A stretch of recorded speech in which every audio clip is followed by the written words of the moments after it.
ये कहानी एक सच्ची घटना पर आधारित है, जिसे समुद्र की सबसे रहस्यमयी कहानियों में गिना जाता है। एमवी जोइता का मामला, जिसे साउथ पैसिफिक का घोस्ट शिप भी कहा जाता है।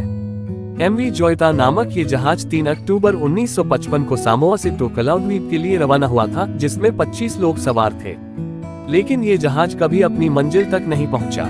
लगभग 5 हफ्ते तक लापता रहने के बाद एमवी जोइता समुद्र में 600 मील दूर अपनी असली राह से भटका हुआ मिला। वो आधा डूबा हुआ था, लेकिन उसकी बनावट की वजह से अभी भी तैर रहा था। जब लोग जहाज के पास पहुंचे तो जो देखा वो किसी भयानक फिल्म से कम नहीं था। पूरा जहाज खाली था, उस पर सवार सभी 25 लोग गायब थे। यहाँ तक कि जहाज पर अजीब सुराग मिले, जिसने इस कहानी को और भी डरावना बना दिया। टूटी फूटी उपकरण और खून के धब्बे। जहाज का रेडियो उस फ्रीक्वेंसी पर सेट था जहां से एसओएस सिग्नल भेजे जाते हैं, जिसका मतलब था कि जहाज पर कोई संकट था। लेकिन रेडियो की वायरिंग खराब थी, जिससे कोई भी संदेश भेजा नहीं जा सका होगा। वहां डॉक्टर का बैग और खून से सनी पट्टियां भी मिली, जैसे किसी को चोट लगी हो। लाइफ बोट्स का गायब होना। जहाज की सभी लाइफ बोट्स और इमरजेंसी सप्लाई भी गायब थी। ऐसा लगा मानो सबने जान बचाने के लिए जहाज छोड़ दिया था, लेकिन इतनी हड़बड़ी में कि खाने पीने का सामान भी नहीं लिया। कोई एसओएस सिग्नल नहीं। उस दौरान मौसम भी सामान्य था और किसी भी रेडियो स्टेशन को संकट का कोई संदेश नहीं मिला। इससे और भी सवाल खड़े हो गए।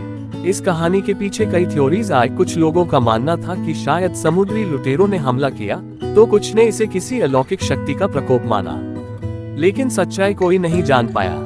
एमवी जोइता की ये कहानी आज भी समुद्र की सबसे भयानक और अनसुलझी रहस्यमयी कहानियों में गिनी जाती है, जिसका रहस्य शायद कभी न सुलझ सके। एक और भयानक और सच्ची कहानी है एसएस ओरिंग मेडन की, जो अब तक की सबसे डरावनी और रहस्यमयी समुद्री घटनाओं में से एक मानी जाती है। ये घटना 1947 के आसपास दक्षिण पूर्व एशिया के मलक्का स्ट्रेट में हुई थी और इसे घोस्ट शिप का नाम दिया गया है। कहानी की शुरुआत तब हुई जब पास के जहाजों को एसएस ओरिंग मेडन से एक खौफनाक संदेश मिला। रेडियो ऑपरेटर ने संदेश भेजा, जिसमें लिखा था, सभी अधिकारी और कप्तान मारे गए हैं। शायद पूरी क्रू भी मर चुकी है। मैं मर रहा हूँ। और फिर एक भयानक सन्नाटा। इस आखिरी संदेश के बाद कोई भी जवाब नहीं आया। मदद के लिए पास के एक जहाज ने एसएस ओरिंग मेडन को ढूंढ निकाला। जब वे जहाज पर पहुंचे तो जो देखा वो किसी डरावनी फिल्म से कम नहीं था। पूरा जहाज लाशों से भरा हुआ था।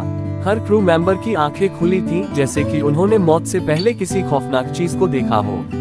उनके चेहरों पर डर के भाव थे और कुछ के शरीर अजीब मुद्रा में जमे हुए थे, जैसे किसी अदृश्य शक्ति ने उन्हें मौत के मुंह में धकेल दिया हो। इससे भी ज्यादा अजीब बात ये थी कि जहाज पर किसी भी तरह का संघर्ष या चोट के निशान नहीं थे और किसी जहरीले गैस का कोई सबूत नहीं मिला। ऐसा लग रहा था मानो सब एक ही समय पर अचानक मर गए हों। जैसे ही टीम ने ओरिंग मेडन की जांच करनी चाहिए, जहाज में अचानक आग लग गई और कुछ ही समय में वो समुद्र में डूब गया। हमेशा के लिए अपने सारे राज अपने साथ ले गया। एसएस ओरिंग मेडन की ये कहानी आज भी रहस्य बनी हुई है। इसके पीछे के कारण पर कई थ्योरीज आए। कुछ का मानना है कि जहाज पर रासायनिक गैसों का रिसाव हुआ होगा, तो कुछ इसे किसी अलौकिक शक्ति का प्रकोप मानते हैं। लेकिन हकीकत क्या है, ये आज तक कोई नहीं जान पाया।